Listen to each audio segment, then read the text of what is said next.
Jeff Ronneberg is the superintendent of the Spring Lake Park Public Schools. Hope Ron is director of learning and innovation. And Mike Callahan is director of student services and special education. Without further ado, take it away, Jeff. Good morning. One of the nice things was the first presentation we didn't have to use the mic, so I'm going to have to get used to holding the mic. But really excited about sharing the work that we've done, because I'm really proud of the work that we've done and the work that these two have done, as well as our principals, teacher leaders throughout the district. We've really made a lot of progress in the past few years. And it really starts, I think, with what we started with was purposely aligning resources. And when we talk about resources, we talk about not just fiscal, where many do, but also human resources and time. And how do we really look at using time differently, as Nate talked about in the keynote this morning. And our schedules have changed pretty significantly in the last few years. One of the things we've also done, and that you'll hear about, is we've really embraced the idea of seeing the system. And we do that in a variety of ways. From Hope, we'll talk a lot about studying the data that we all traditionally do, but we also do a lot of qualitative analysis of our district. We have principals and coaches go out and do roundings, so they talk with all of the teachers in our district with a few questions, gather that data to get the perspective of the teachers on changes that we have in place and things like that. But as we do that, our focus is really on how do we allocate resources where impact is greatest, and that's what strategy is all about. And so we really set a future direction. We set a future direction a few years ago, and then every decision we made, and as we allocated resources, it was with that future direction. So what we kind of defined and talked about this all the time with our school board, with our principals, was strategy is really about setting a future direction and then allocating resources in the present. And that's what we looked at doing as we made those changes. So it's really been a journey over time. We've aligned much of what we're doing, K-12, at every level. We've shifted resources so that struggling learners are getting additional time with content-strong teachers in smaller instructional groups. And that's been something that's really been important. And we've also lowered class sizes K-12 and pretty significantly at the secondary level. So that it's one of the things that I think has helped us manage this change is it hasn't just been about providing resources for our most struggling learners at the expense of those kids in the middle or the expense of high-achieving kids. All kids have seen benefit from this. We've really targeted that instruction for those struggling learners, but kids in the middle and those kids in the higher level have also had smaller instructional groups as a result of some of the shifts that we've made. And really doing that by aligning leadership. So one of the things we were asked to do with this presentation is, Nate talked about some of the changes, and what he talked about, we've really, I think, implemented all those changes that he talked about this morning. We have implemented over the last 3 years, and this is into our 4th year of implementing those changes in our system. But we're not going to talk about what those changes look like a great deal. We'll highlight it. We were asked to more talk about how we made that change, because a lot of systems struggle with just making the change. They'll have a theory of action, but they never really move to it being in action. And so we're going to be focusing on how we made that change and how we moved things forward at each and every level. I could go on and on about the strides we've had at the start here, but I'm not going to.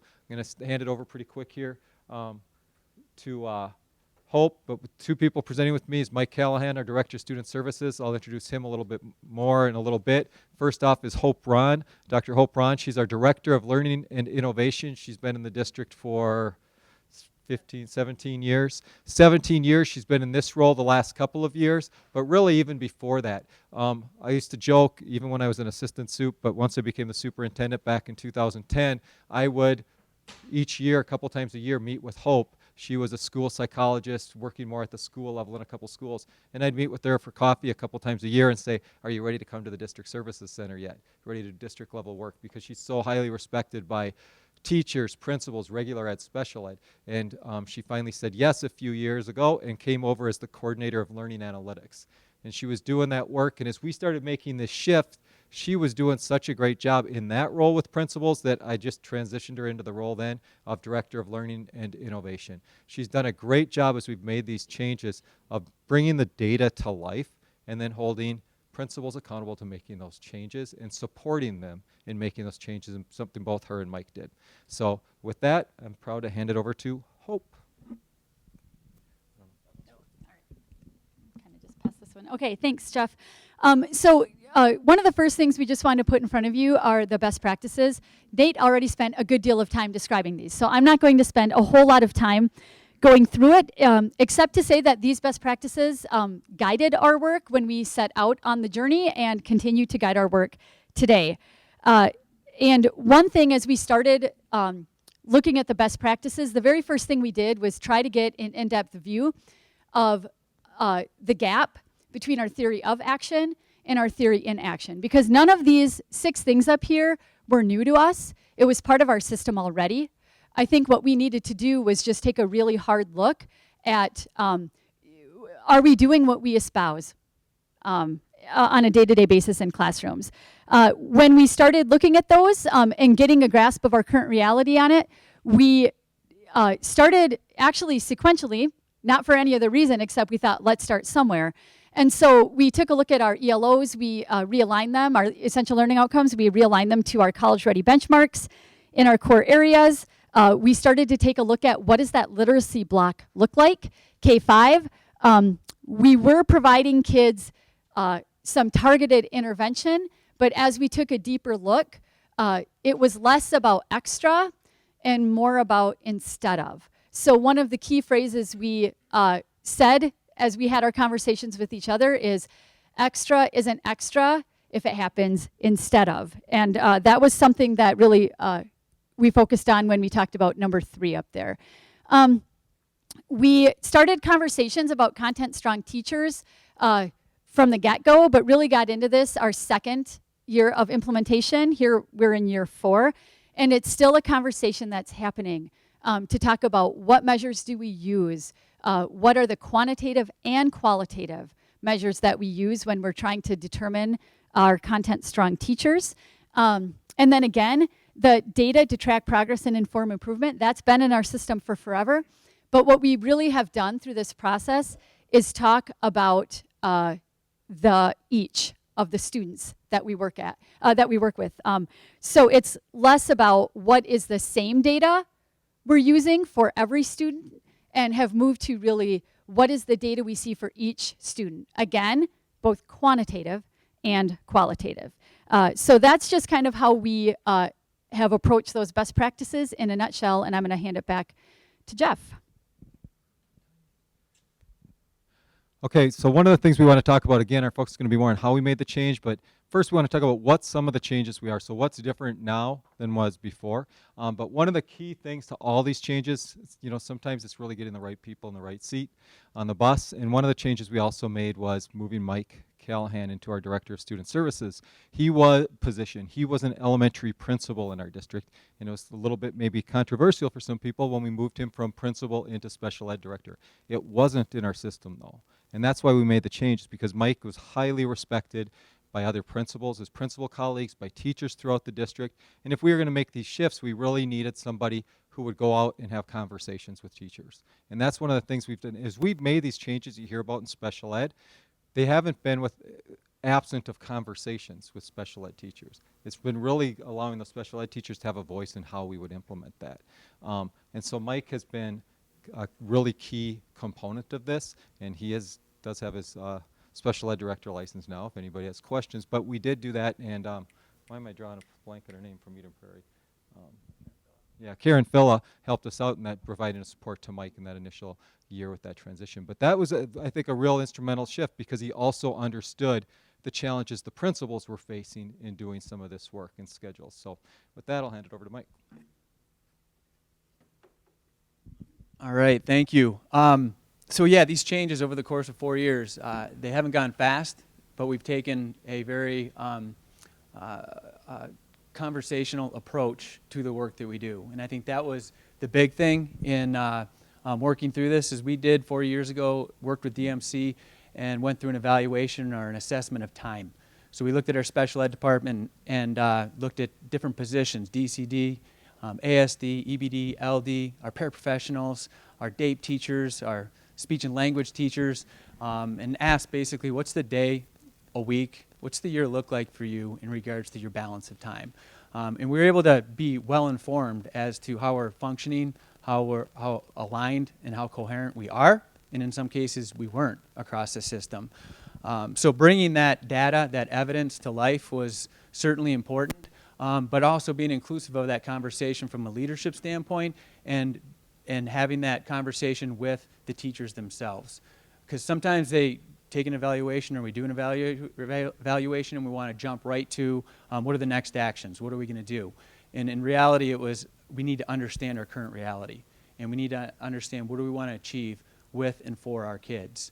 And in doing that, it really created that partnership with our staff members because it was ambiguous in nature, but with that in mind, we were always about the next steps. What does this mean for us in the next steps? To better improve achievement for our kids, to be more inclusive with our kids. And that started really with staffing related services to speech and language. We didn't make household changes, but we looked at incremental changes. We looked at how do we want to staff our speech and language? How do we want to staff our OT? How do we want to staff our DAPE? And what are the minutes calling for within an IEP over the course of a month for a student? What's the interface we want with our DAPE teachers, our OTs, with our speech and language teachers? Meaning 70% of the student contact day we want them to be working with students, 60%. And then also what's the ratio? We had some speech and language teachers, because of the schedule that we talked about, that were in conflict with how do I group kids, how I work with kids. But we settled on a 3-to-1. We wanted majority of the time for our speech and language teachers, our DAPE, our OTs, to be working in a 3-to-1 model. So we, over time, have been able to make shifts, and not so much reductions or cuts, but reallocation of some of our related services to other areas of the system to be more impactful of our students in their areas of reading, writing, but also be more aware of our schedules and making sure we're being efficient and more effective within the school day. Jumping also to our students on IEPs learning from content strong reading and math teachers. There's a visual that's in your handout if you want to take a look at that, but it just kind of gives you in a nutshell how we operate. It's an image that we can pull from and relate to. But at the center is a special education case manager. So we have a case manager or case managers at our sites across the district. They manage, give or take, 50 IEPs, those kids, federal setting 1 and 2.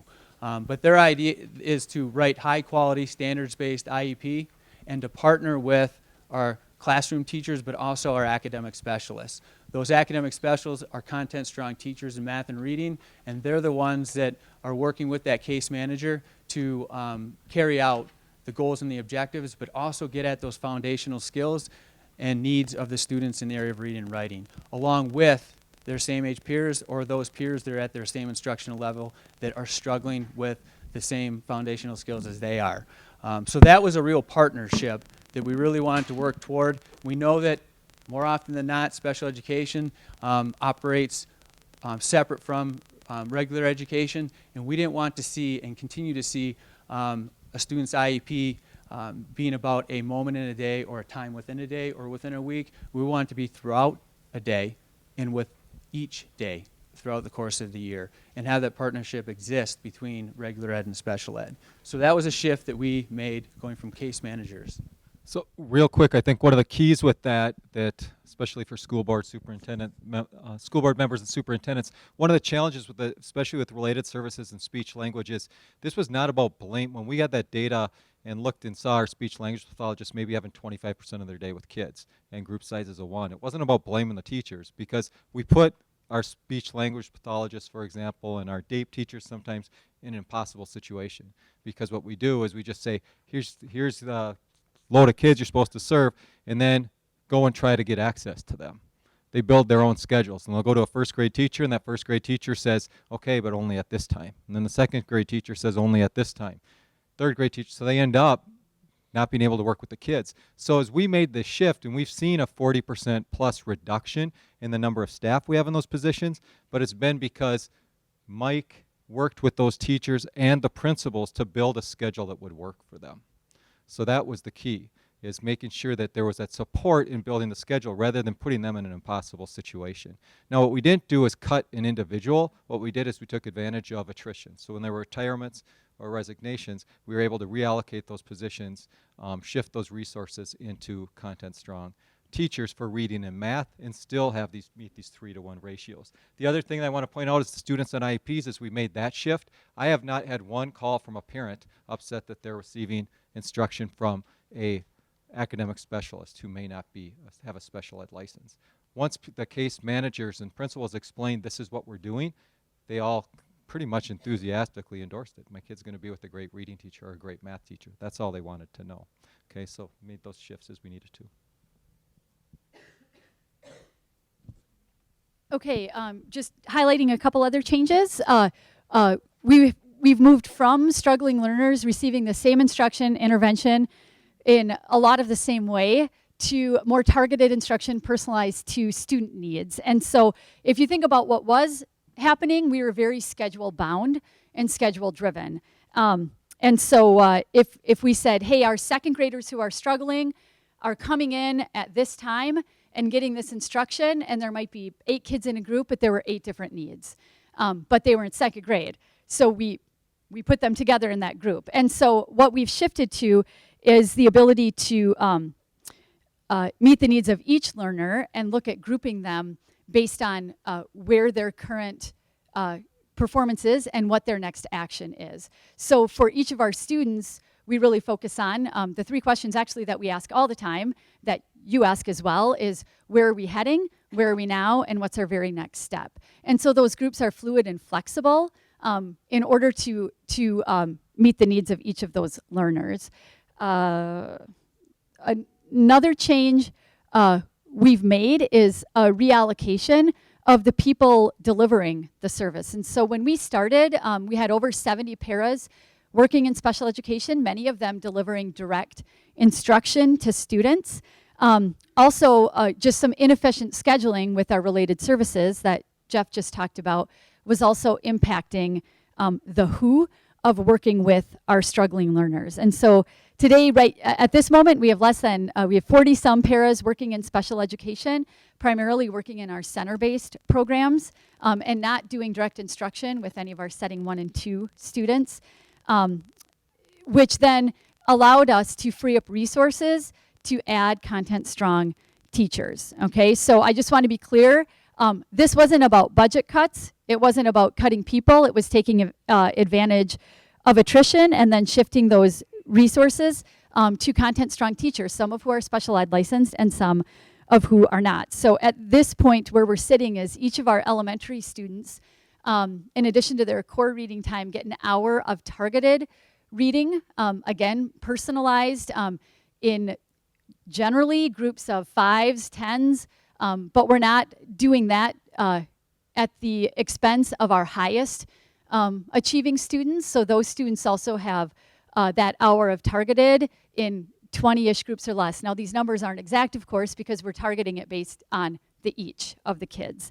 At the secondary level, we've been able to provide double dose courses, so extra time for kids, roughly in groups of about 15 for those 2-hour blocks, and then also at the same time reduce class size for all of our learners at the secondary level.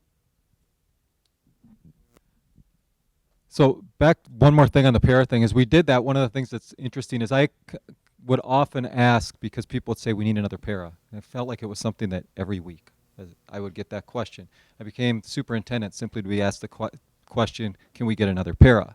That would always come up. And with that was because we always have more special education students. And I said, is Spring Lake Park really the only school district in the metro area that gets where all the special education students move to and none ever move out, right? And I don't think that's true. So we actually looked at the data and tracked that. For 2 years, we actually had a net decrease, slight net decrease, not significant, but slight net decrease in the number of special education students over 2 years. Okay, what that allowed us to do was also look at our paras then, because what we also saw, that first year we did it, for example, we had a student who moved in, IEP said they need a 1-to-1 para. Before we could make any change with that IEP, we put that para in place. That student then moved out within 2 months to another school district. Guess who was still there in June in that school? That paraprofessional, and they could not figure out how they could function without that paraprofessional who wasn't there in September, right? So that's one of the things we started really looking at was the paraprofessionals. And our director of human resources, who isn't here, said, you know, our paras are the most mobile part in every school district, along with maybe food service, of your staff. So what we did, when we made that shift was just took advantage of resignations and retirements. There wasn't one position that we made the decision to cut those paras. That's all been taken advantage of attrition over time. Okay, so I think that's something that's really key. And when we had that attrition, we would add back content-strong teachers. Okay, so that's where we have, for example, at Park Terrace Elementary, a school of about 700 kids, we have, is it 11 academic specialists in that building. So they can go in, that's where we can get the class sizes down to 5 for significant portions of the day. Okay, the other thing, and this is probably what I'm most proud of our work, is that we've really moved from a culture of my kids, okay, to our kids. And what that was is they're my kid until they're really struggling, and then their special education's job, okay, or their basic skills job. To really, by having these academic specialists, we've really shifted where our PLCs, our teams, are functioning collectively around meeting the needs of kids. And that's something that we hear that in the language, we see it when we go and watch how teams work. We just had a PLC that a instructional coach from one of our schools last Friday sent a message to Hope about the work that this PLC was doing.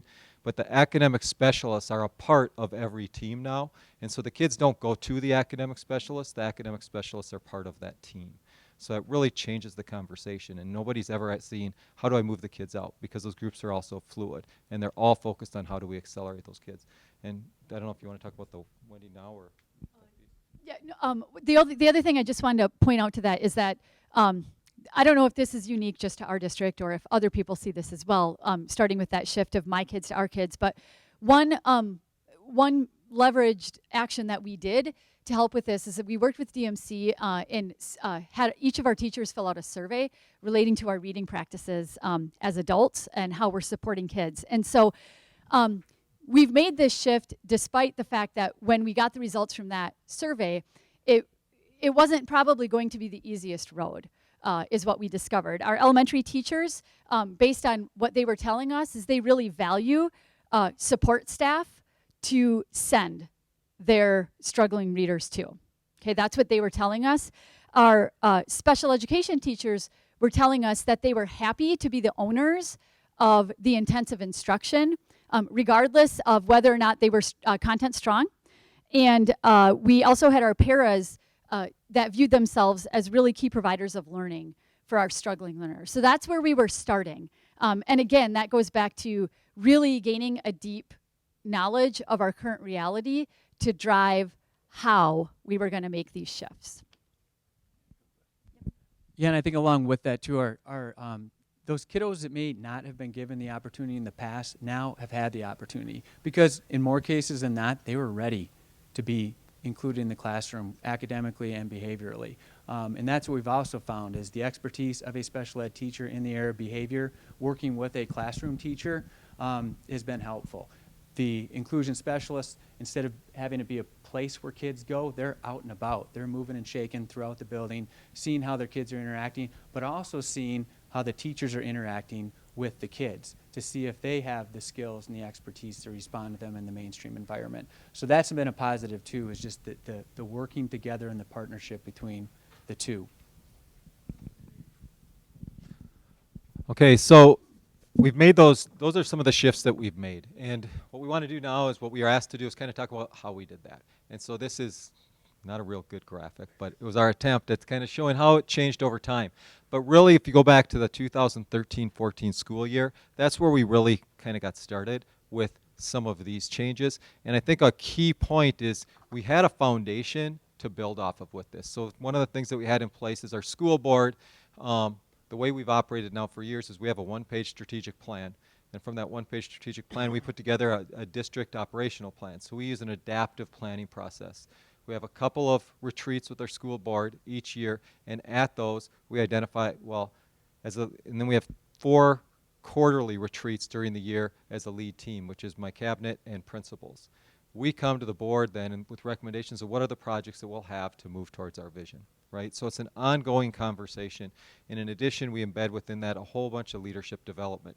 So from that, we are really bridging what was happening then with where we wanted to go. But we already had this really strong leadership team that worked together and was really looking at where do we want to be in the future, and was used to always looking, okay, how do we move to this vision in the next 3 to 5 years, and what are going to be the specific projects we need to work on, the next steps that we have to take today. So that was something that we'd worked on. But back in probably the fall of 13, I think it was, with 916 partnered with all of the districts in 916 and worked District Management Council to do an initial study. And we did that initial study, and that came back, and we saw where we had some gaps from what we would hope would be happening to what was actually happening. We then partnered with DMC to dig a little bit deeper at what was happening in Spring Lake Park so we could get a better understanding of what was happening in Spring Lake Park with that, and did that. So once we did that, we had that, then we brought Nate in to talk with. It was at the same time I made the shift with having Mike moving into being the Director of Student Services, and had Nate come in and start talking with our principals about what are these best practices, what are our current practices, and then we just started having a conversation.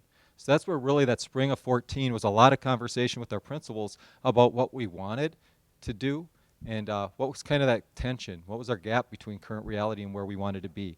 And that was a lot of conversations that we had. And then we identified some initial shifts we are going to make that year, and communicated those with staff. We surveyed all teachers through DMC, talked to them, and in this packet there's a number of things we'll walk through here in just a little bit, but we had a teachable point of view, just a 2-page thing that we asked all principals to go in the spring of 14 and talk with every special education teacher to kind of de-escalate some of the fears about what might be happening with this, what it was and what it wasn't. For example, we weren't out to cut positions. That was not the intent. Our intent was to improve learning, and how we might look at this differently. So we had a lot of purposeful conversations. And then over that summer, between the summer of 2014, we had every principal develop a call to action, which was looking at what are our current results and where do we want to be, and what are some things we need to do to help all staff. So every staff member in the fall of 14 was part of that conversation about what needs to change. Okay, so that was something that we really worked on, was ongoing conversations with the principals in that summer. Also, with those initial shifts that they all agreed to make, we started meeting on a regular basis, at least monthly, where our principals would come in with a couple members of their leadership team, usually their instructional coaches, and they'd come in with, here's what their plans were to implement, and be the 3 of us, and often we'd invite somebody from DMC to sit there with us, and then we'd grill them, okay? How are you going to do this? How are you going to do that? If they didn't have those plans yet, we'd say try again. So there were things like that it was a monthly monitoring of what they were doing. Those initial shifts that we identified in the spring of 14 that we implemented in fall of 15 were pretty easy and ones that people would be happy to see. So we implemented a concepts course, which was additional time for a 2-hour block for a student who was struggling in math. Okay, and we had a couple outstanding teachers. We gave them time to design that the summer before the fall of 14. They designed that, and then what we were able to do is right away we saw positive results with that. I mean, right away we started seeing positive results with that. So we were able to build off of that. But there was some push we had to get the schedule to work with that. We also implemented similar workshop bridge, we called them, double dose courses at the middle school, so that we got started with some things there. And then at the elementary level, if you think of that image, what we needed to do there was we really wanted to look at what are we doing with our reading block. So we took a look at that. We realigned what our expectations were with that as far as core instruction. And that was something that we worked on that initial summer, and then how we got people in the right seats. A real key that summer, though, that probably got the most gnashing of teeth was we abandoned the idea of SMART goals. Said we're not going to ever talk SMART goals anymore. And we implemented what's called leverage goals. In the packet, there's a description of what leverage goals are, but essentially what SMART goals do, we feel like, is right away, there's some kids that you can say some kids aren't going to achieve. If you're saying you're going to move from 72 to 78%, well, people start looking right away at who are the kids we can target to get to that 78%. What about the 22% that aren't there? So our leverage goals are really focused on, first, every student who is already proficient will maintain that level of proficiency or enhance it. Okay, so that's one thing we want to do. So right away we're saying to everybody, hey, this isn't just about the kids who are struggling. This is about the kids who are already there, maintaining or enhancing their levels of proficiency. Those kids who are struggling will either reach proficiency or what we defined as making aggressive growth towards it. Now, Hope's our analytics person and can speak better to that definition of aggressive growth. It's half a standard deviation, okay, above the what? Above the average growth. So half a standard deviation above the average growth, which is huge growth, okay? And so when we put that out there, that every kid is going to see the growth, and our leverage goal is all, there was a lot of gnashing of teeth, okay? And that's what the goal was for when we implemented our coaching and teacher evaluation. Every teacher's goal was predetermined. It's this leverage goal. And what we said is, now, in the real world, does every kid make that? No. But if a kid doesn't, you need to be able, a PLC and an individual teacher should be able to explain what they did with that student, what worked, what didn't work, so that they understand why that student didn't make that growth and what next steps might be. So it totally changed the conversation that was happening. And I think by implementing the leverage goals, it also made it easier for that next step that we took, where we started really getting to academic specialists and changing the work we did, because people started to see that that made sense. At first, they thought it was crazy, but now people talk about it in a much different light. So we did that. The other thing we did in the fall of 14, that first year we were implementing this, is as these initial shifts were being implemented, as we were starting to talk about these changes, we had principals do rounding with every teacher in the district, okay? And we had just 3 questions. And again, there's a 2-page description of what rounding is in here. We've done training on rounding with all of our principals. It's something I expect them to do monthly, on a monthly basis, which is just simply, what's the success or accomplishments you've had in the past month? Do you have the tools you need? And is there somebody we should recognize for the work they're doing? So it's just going around and having a conversation with teachers. When it's something like this, it would be, what are you excited about when you hear about this work that we're doing around struggling learners, okay? What is it that you hope it might be accomplished with it? What are your concerns, right? Who's doing well with it? It was just 3 or 4 questions. I can't remember exactly what they were off the top of my head. But then Hope took all that feedback that principals and coaches collected, because we talked to all 400 teachers, and then coded it, and we did a qualitative analysis of that data to see what are our teachers thinking about this change. So then we could have the conversations we needed and help them move along. Okay, so that was a key step, I think, in that fiscal year 15 year, where we were making initial shifts. And then what we did is we gave them their staffing book. Okay, we gave our principals in January, we do this every year, they got their allocation, where we were starting now to shift resources pretty significantly. And then they had about 6 weeks to put together their plan.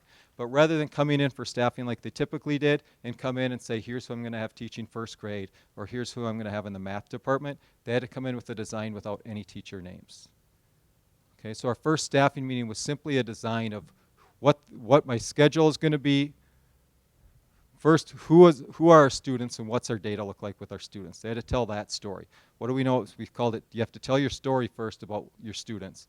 Then you had to have a design with your schedule, what the courses are that you're going to have. Like we expected them to have some, from the initial shifts, then now we were truly implementing our concepts courses, all these shifts at the high school level. We were implementing targeted interventions at elementary level, so we wanted kids in groups of 5 and 10. So what's the schedule you need to have in place to do it? And then how many FTEs? How many first grade teachers are you going to have? How many academic specialists are you going to have? They put that whole design together. And that's, for some schools, that was 5 or 6 times they met with us, okay? Because like the first time the high school came and said, we can't do it, okay? And our response was, well then, if you can't do it, then we'll have somebody else do it, okay? Somebody else will put that schedule together. Well, guess what? A couple weeks later, they had the schedule put together. And so we just kept doing that until they had the schedule, and then they could put the names in. Then they plugged the names. Some of that year, I think our staffing went all the way to June, okay? Instead of being done typically like where we're done in early April, went all the way to June as we had those conversations. So we did that and then really scaled implementation this year as we moved around. So those were some of the things that we've done in a nutshell. Is there anything you'd add to that? Okay. But one of those key things is, or in the last 2 years, we've had monthly meetings where principals have come in with what are they implementing, how are they assessing the implementation. I think, did you talk about it earlier, where we've had the leading, we'll talk about that now, leading indicators of how are we moving things forward.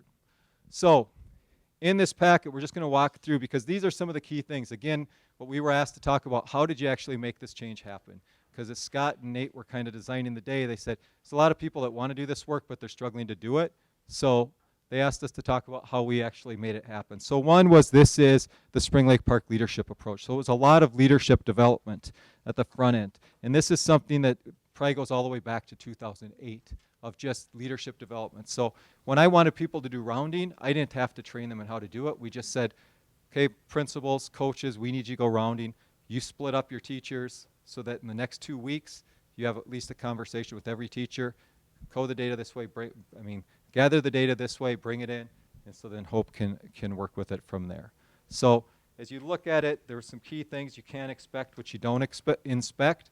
Principals were used to coming in and being asked questions and having their implementation monitored with that. Okay, so we call it a balance of pressure and support.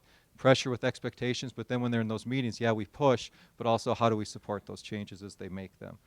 So that was one. Also in the packet, you'll see our continuum of conversations, which is this document. So this is something that we've really worked with, and we continually look at how do we develop the ability to have these different conversations from rounding. Do you all have the packets back there? Oh, sorry. Mike will bring them back. We thought everybody had some. So, but this continuum of conversations, it's really moving from, we call it moving from partnership, which is like the informal conversations and rounding and sending thank yous to people, all the way over to where you need to provide more direction and have that critical conversation with people. So we're trying to help people make sure we're positioning principals and coaches to be able to have those difficult conversations. Mike, there's some people in back that still need them too. Okay, so this was a key piece, and with it was the call to action. And at the back of the packet, one of the first things we did, within that continuum of conversation, you'll see the idea of having a teachable point of view. So this was a document that we put together when we first started making these changes. And to be honest, we saw in a number of other districts that were talking about this, there were a lot of stories being made up about how we were trying to cut special ed, that we were trying to make all these big changes to special ed. And it wasn't true. So what we did was put together these key messages. We worked with principals on this, a teachable point of view. So like number one was we said we have many struggling learners in our district and we're not doing well enough and owe it to them to improve our programs and services. Okay, we can't expect different results if we don't do anything differently. I think we all talk about that. But then as you get down there, we also have what it is and what it isn't. We're not just looking at cutting positions. That wasn't the focus of this. So we wanted to be able to be sure that principals were having that conversation with people right from the start. Okay, so that was something that we worked on. And so the next one was this idea of leverage goals, and I referenced that, but I want Hope to talk a little bit about that because we also have, it's leverage goals, but you don't want to just measure where you're going to be. That doesn't, one of the things the challenge with this is, and this can be work with equity that can be a challenge as well, we'll get this moral imperative and people will become passionate about improving results, okay? But if all you ever do is talk about how we're going to improve results and you don't have leading indicators of what you're going to measure, that's not going to do a lot of good. Okay, so I'm going to let Hope talk about how we've done that. Sure. So we've already described the leverage goal. And so what goes along with that are these leading indicators. We take a two-pronged approach to that. And what we were trying to avoid was that typical feedback loop that takes months or an entire school year. We wanted people to be looking along the way about high leverage data points and high leveraged adult actions so that when we get that those summative results, those lagging outcomes at the end of the year, no one would be surprised because we know along the way. And so when we look at our leading indicators, it really is two-pronged. One are short-term small outcomes. When we talk about students, those are often bite-sized student data pieces of high leverage learning targets. And then we also talk about adult leveraged behaviors. So not only what are we expecting kids to do in these bite-sized and how are they doing along the way, but what are high leverage adult behaviors that will help get them there. And so we talk about that in terms of our learners at our PLCs. It's embedded into our PLCs.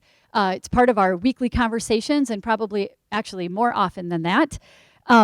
But the other thing I want to mention with our leading indicators, we also, and our leverage goals, we also have those for our leadership team. And that's been a big part of managing the change as well. So we have our leverage goal as a leadership team, and we also have our leading indicators. And we we take a peek at those, we inspect those with each other as our district leadership team. So for example, when we talked about adult leverage behaviors for our leadership team, the leading indicator in the midst of the work, if you think about that continuum of conversations Jeff mentioned, it was rounding. It was getting out to each teacher and having regular, really brief conversations with them, but hearing what they had to say and listening and taking that into account as we developed our next actions. For example, this year we're in year 4, and we've switched one of our leading indicators or leverage behaviors for our leadership team is still on that continuum, but it moved to thank yous. How do we do a better job at showing appreciation for all of the shifts that have been made over the last few years? The other piece I want to just say with that is we talked a little bit about the gnashing of teeth with the leverage goals. And I can think in particular of one of our 3rd grade teachers who, initial reaction, she's on a building leadership team. She's like, how can we expect each of our students who are below college ready benchmarks to make this aggressive growth? 1 year, 2 year, 3 year, 4 year consecutively. That's a ton of growth. And as we've just stayed in conversation and really brought individual student data stories to life, it makes a difference for our teachers and helping them understand. And so in one of those conversations, I know this teacher, I knew the student data, and just brought up a student named Ben that she had in 3rd grade several years ago that I had worked with as well in my role as school psychologist. And so I just said, so what do you know about Ben? Where was he at? And then I just asked, where do you think Ben is now? And so then I showed his 6th grade data. And I think what we had been really good at doing is seeing growth for our kids, but maintaining a gap. And what we want to get to is seeing growth for our kids and eliminating the gap. And so once I was able to share that with her, and many teachers having those conversations, bringing that data to life in terms of kids they know and they'd work with, it made a difference. And so even this past start to the school year at our leadership retreat, there she was again. She had a couple new people on the leadership team at her site, and we had the same conversations about leverage goals. And I didn't have to take the lead anymore. It was this teacher who was informing the other kids about, here's the growth we need to see. And in fact, if we could see what kind of growth they've made as they continue throughout the system, that helps motivate each of us at the 3rd grade level, at the 1st grade level, at the kindergarten level. Okay, so within that packet, we just try to get some information you might find interesting, but this document that says continuous improvement in innovation through structural attention and systems alignment really explains leverage goals, leading indicators, leverage behaviors, and this happens, like Hope said, from the cabinet level to the PLC level. People are identifying what those leverage behaviors are. And that's been critical as we've made these changes.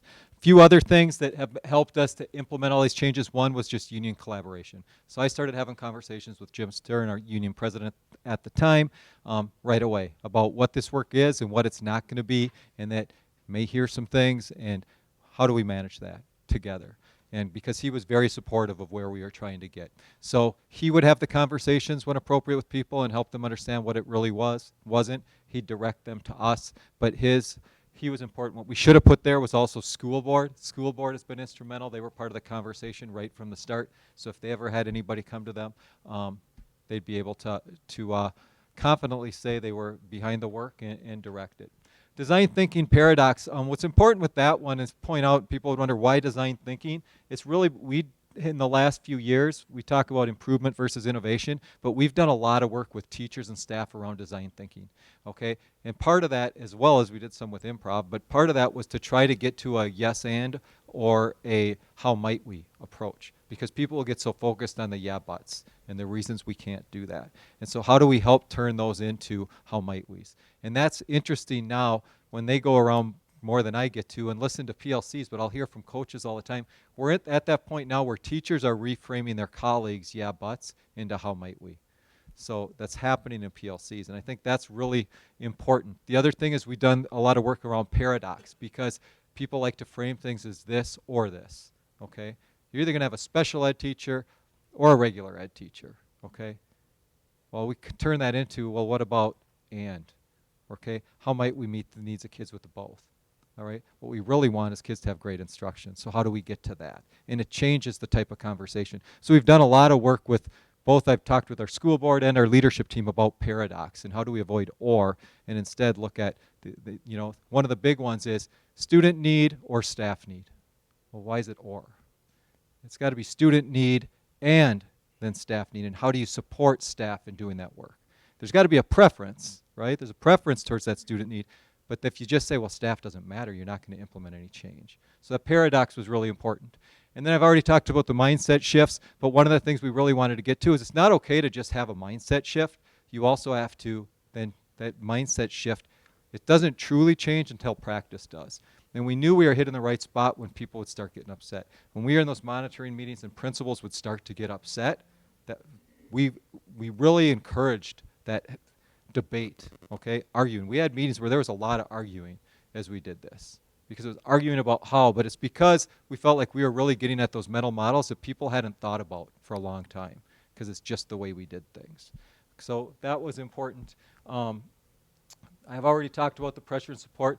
I've already talked about that purposeful staffing, but it's really in the packet I gave you a couple examples of guiding change documents that we use that we give to each principal.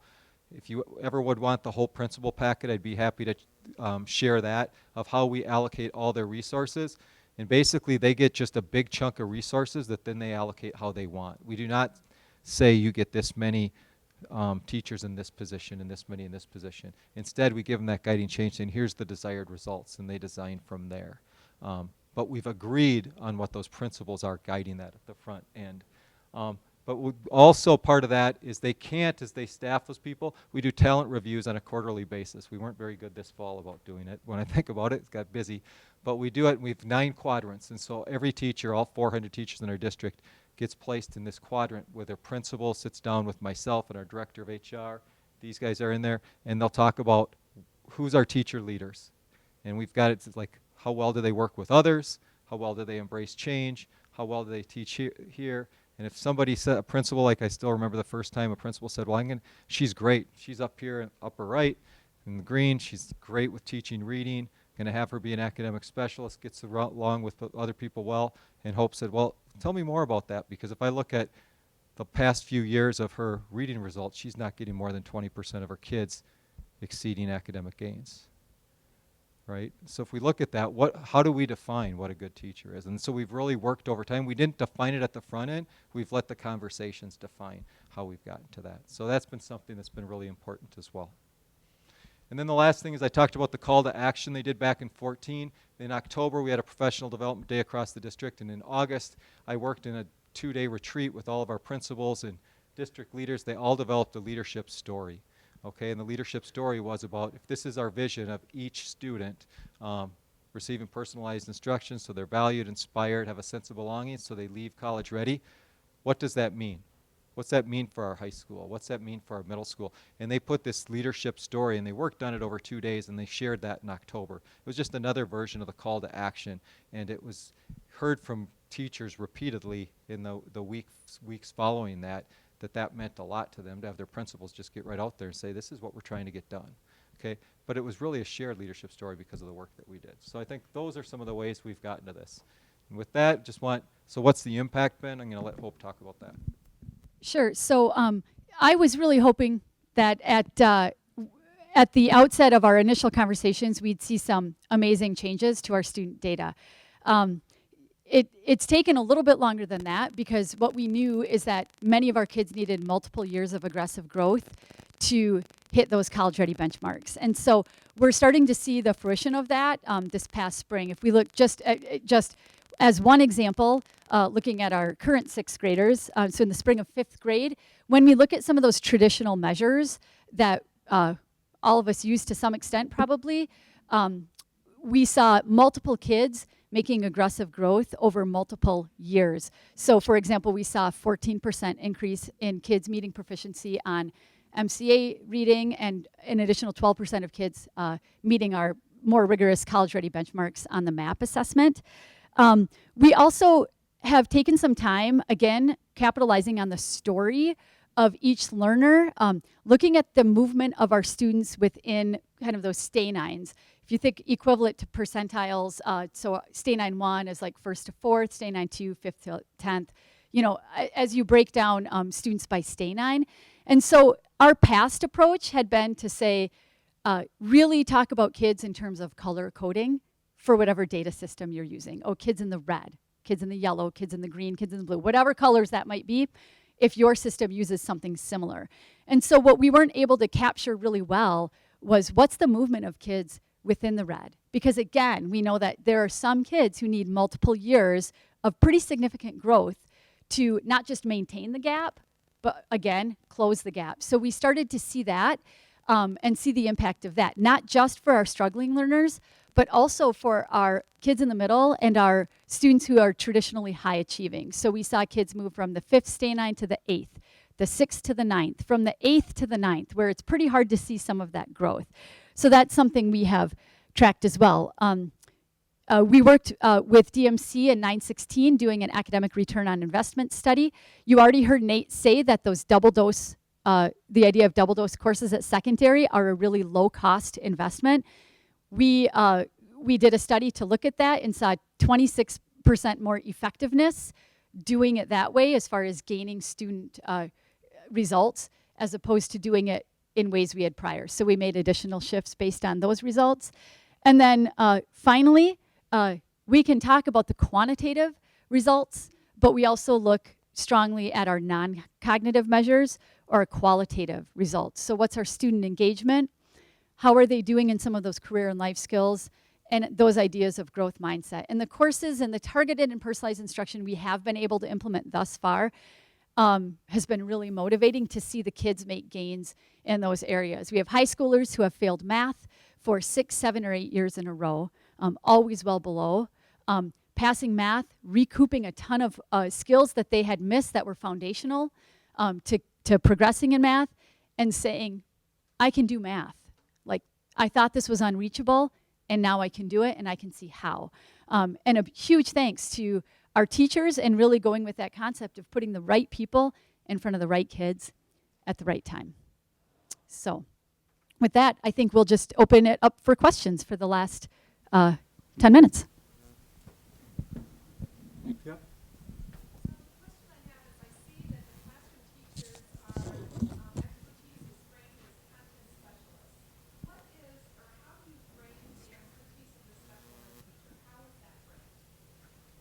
Depends on the teacher. Can you?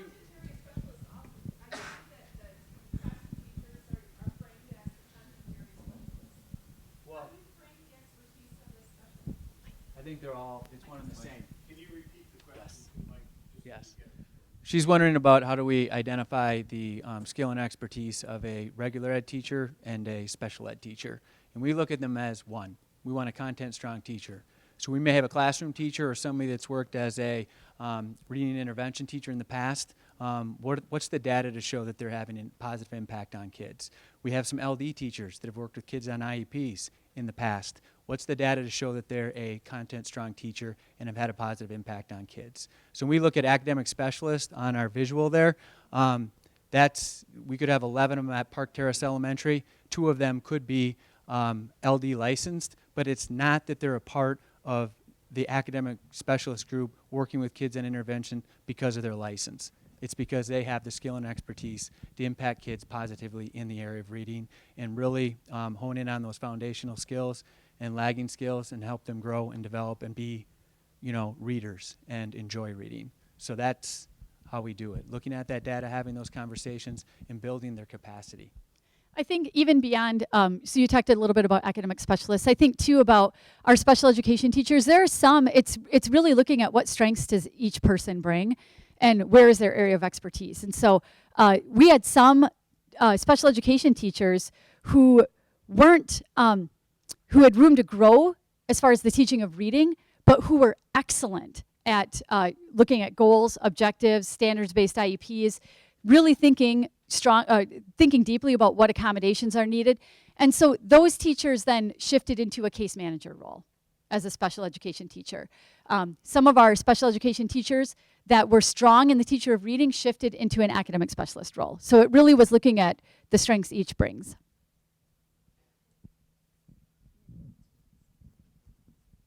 Other questions? You're really easy compared to the last group. So this is an easy question. When you talked about the special education case managers having a caseload around 50, you're saying that they are more the facilitator, paperwork, communications, not service providers? Correct. Correct. Yep, they're not doing. So her question was, are the case managers more doing the paperwork and consultation and working with the parents, but not doing that direct service to students? And that's correct. And what we've seen is, initially we're like, would anybody even want to do that? And some of the teachers came forward and, I'd love to do that. And they're really good at it. And they get around, and they're really strong with the consultation with classroom teachers and academic specialists, and they're great with parents, and they do really well with that role. It's allowed us to then have more teachers working directly with kids, both teachers that have a special ed license as well as regular ed teachers who are serving as academic specialists. I think too, along with that, everything that Jeff said is important. Also, it would be in the classroom, seeing how these kids are responding to the IEP, see if the strategies, modifications, accommodations are being implemented with learning fidelity in mind. So it's not just strong paperwork, it's also, is it playing out as intended? Yeah, they'll join PLCs. They do walkthroughs so that they can assess what that instruction is looking like for those kids, things like that. Yep.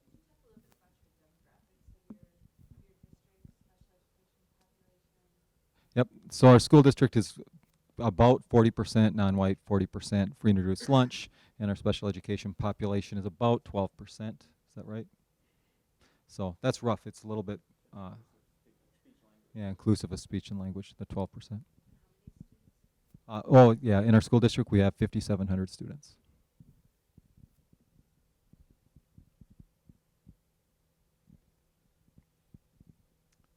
Any other questions? No questions? Everybody's ready to eat, go to lunch? All right, well, we're up here. If you have any questions, happy to answer any questions. Yep, one more.